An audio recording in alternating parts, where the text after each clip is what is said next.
their jurisdiction would be all federal cases. Okay, great.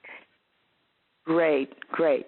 And the other piece is that all the republics have to ratify their local constitutions? Yes. Would that be correct? Would that be a part of that? And aside from that, we have to fill all of the offices, and will we be getting that checklist so that we cover all our bases and we're set to go? Right. I also would like to thank CW for having the open forums with the Senate. I mean, I think it's working wonderfully that way. People feel more connected and more united with these open forums. The other issue is there something keeping back the press releases or the movement in the press? Because I think that we really need help in getting the word out so that we can start really having more in our local assemblies and more members sign up. Yes, we're encouraging people to get involved in town hall meetings and set up events. I'll be starting a speaking tour all over the country, going around talking to different cities and to encourage the development. I've been invited to several groups already, large groups of people, and I'll be start doing that here shortly. We've had a security issue I had to deal with over the last few days, and it's held me back a little bit, but we're about to get that taken care of, I think. So I'll be able to go out in public and speak again shortly. But it's had a real serious security issue. I'm sorry about that. Yeah. Well, I am too. I'm having to answer the question to many people of, well, when are these press releases? And I just would like to give an honest response instead of just soon. I've been saying soon for a while. I can't answer that question. That's up to the IT team. You'd have to ask Kelby if he has any. It's up to the media. I'm sorry, Mr. President. It's up to the media team to do that. Rick Rios is in charge of that. My understanding is there's going to be a couple of them coming out this next week. We've been waiting for some information to be released in a positive light. Either way, one will probably be going out this week. Okay. Awesome. All right. Well, thank you again, and blessings, really, lots of blessings, and thank you. Thank you, and God bless you. Karen. Yeah, we're going to bring on area code 314. We have about 10 callers left. I'm going to ask that you make your call or make your question very fast. Yes, this is Mark Hastner in St. Louis, Missouri. Mr. President, Mr. Vice President, haven't seen you since Georgia in March. Yes, sir. Yes. I'm a senator here in Missouri, and we sent in our database login agreement 2 days ago. Yes, sir. We did not fill out. We did have somebody on our end sign the Republic representative signature. So have they been rejected since we did that, or is our intent going to be interested and we'll get set up at some point? If you sign the Republic representative signature, you need to refill it out and fax it in. And you can go to, I would use the one that's currently on the homepage, republicoftheunitedstates.org. We just posted one there about an hour and a half ago, and just print that one out, fill it out, and sign it. Just not the one that was emailed to us. I'm sorry, say that again, sir? Not the one that was emailed to us. Well, the one on the website's changed just a little bit. It's a little easier to understand, and it has an additional spot for your title within the Republic, and that's all. That's the only difference. Either one will work. I would just ask that if you use the old one, write your title down underneath your signature and also leave the Republic signature blank. All right, we'll resend them then. Thank you very much. Thanks for all your hard work, guys. Thank you. Thank you. Probably about that headache. We're going to be on area code 701. Go ahead. Yes, this is Senator Monty Olson from North Dakota, and I have a few questions. Kelby and Honorable President and the rest of you. To begin with, I have strictly got a telephone. At present, I don't have email. And I know that I'm going to have to get it, but I've been robbing from my retirement continually, all spring and summer and fall. Can we call in just to the Republic is question number one. As a senator, can we be a ranger, or would it be advisable to? Question number two. Question number three, let's deal with question number one. Sure. Hold on. Question number one was, can you call in? Yes. See, at present, I am at the mercy every time you guys have a call to find somebody that has a computer, that has the code to get in on the call. And I've driven home 25 miles from the hayfield to get on the call and made it 5 Monty, minutes. I have your solution. I have your solution. Let me answer your question. Are you a representative or a senator? I am a senator. Okay. The numbers and the times are not changing ever again unless there's a security issue. So every Tuesday at 6 p.m. as a senator, you're going to meet just with that same number and calling code that you did with last week, okay? Okay. So that answers that question. Go ahead to question 2, sir. Okay. Can a senator also be a ranger?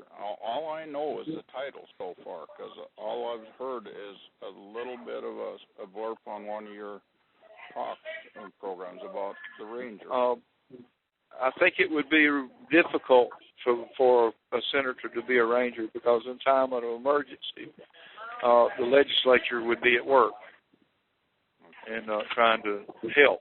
So I don't think that it would be appropriate. I don't believe it would be possible to do both roles. Question, Mr. Turner, then. Can a senator also be an ambassador? Like in North Dakota, we have a person that applied for the ambassador position that lives down in the south half of the state at the east end, and that's where 90% of the population of the state is. And I live at the opposite end of the state. And I know I knew anybody that would be willing to take the position. No, sir. I don't think that they could have two dual positions.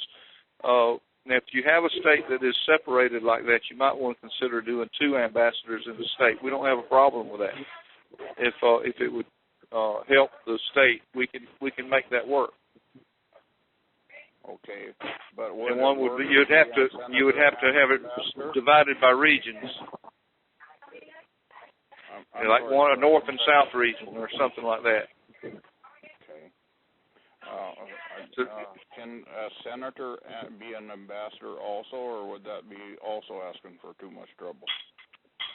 I don't think you could carry out 2 roles. I don't see how that could be done. I think that would be a conflict of interest, and probably, actually, it's unconstitutional as well. You can't serve in two different public jobs at the same time. That's against the laws of our country. Okay, now that you've mentioned it that way, in North Dakota, we had a Gideon-type example where we lost half of our grand jury almost when we had a vote that was done by teleconferencing. Yes, and so we don't even have a full grand jury yet, to my knowledge. Yes, sir. And so everybody in North Dakota is on vote. Well, the ambassador of the state is supposed to be pulling that together of North Dakota. It's supposed to be putting the jury together, signing people on and getting them done. So that's their job. Okay. I got. Can we, as sovereign people, vote in the upcoming election without affecting our sovereignty? Because I have a feeling that a lot of us are going to vote for the right side of the situation and not for the wrong side, or else we're just going to have to not vote at all. Well, I don't know how to answer that question. They told me if I voted, it would be a felony. Okay, so you just have to check that out of your local laws. In Florida, they told me when I was in Florida that if I voted, it would be a felony. Because I was not a citizen of the corporation. As far far as I'm concerned, it would be a felony for me then too. One more question, sir, or two. Are we going to deal with the changing the Constitution from slavery and the women's rights to vote situation before we convene or after we convene? It'll be when the Congress convenes again. We're going to ask them to address some of these issues, and that's up to Congress when they decide to do it. I can only suggest they have to do it whenever they want to do it. Okay. But at the next convention, I'm going to pose a number of tasks and ask them to try to get them done, and that's up to them when and how they do it. Is there any way that you know, Your Honor, as to how to beat the IRS at this automatic 20% every time I take something out of retirement?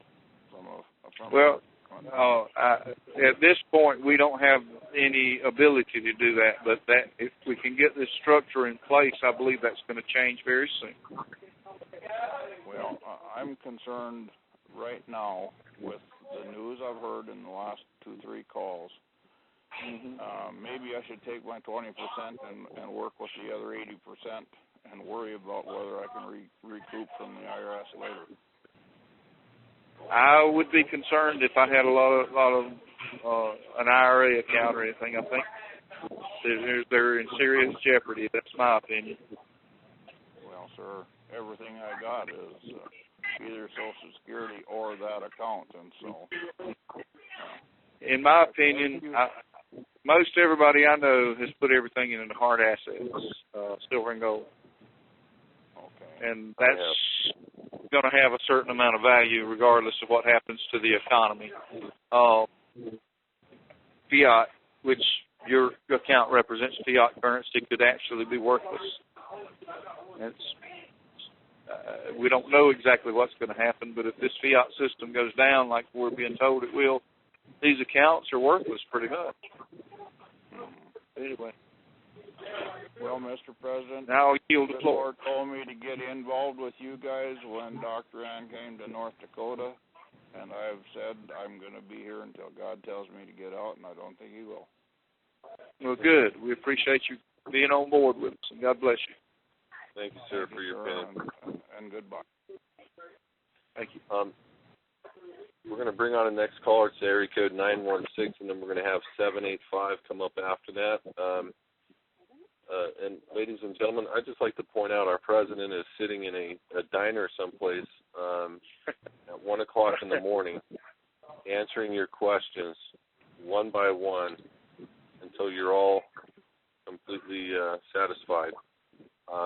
That is a man I want to serve, and he's got a heart for the people, and he doesn't have to do this, obviously. He's trying to. I don't think he's ever been paid a dime for doing this, so I appreciate you, sir, and I thank you for doing it. And it's funny that we can hear the dishes clanging and the people yelling, and this will be one of those calls that goes down in recorded history. But we're gonna bring on area code 916. Go ahead, you have the floor. Tim? Yes. Oh, you can hear me. We can hear you. Go ahead. Real quick. And for all the people that are working behind the scenes that aren't getting thanks. And I'm in California, Republic, and I've been spreading your word since before the Nevada thing was going on. And I haven't been able, there's a lot more people that are supporting you than you know about. We've got a lot of people here in California that can't get on the internet and stuff to, for whatever, I don't know, there might be some problem going on there.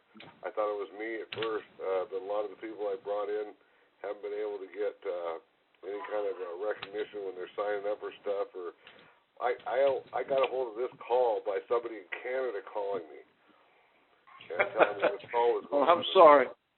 I'm sorry about that. Now, I don't know what's. So I'm not sure what's going on. I'm not blaming it on you, but I'm just saying. And I just heard we have people here in California. Woo! So yeah. Oh yeah, you got a big group in California. Yeah. Well, I've been talking to people from Southern California up to the tip of the state. I'm a consultant, and I want to get behind you. I want to know who I can contact in this state is my question.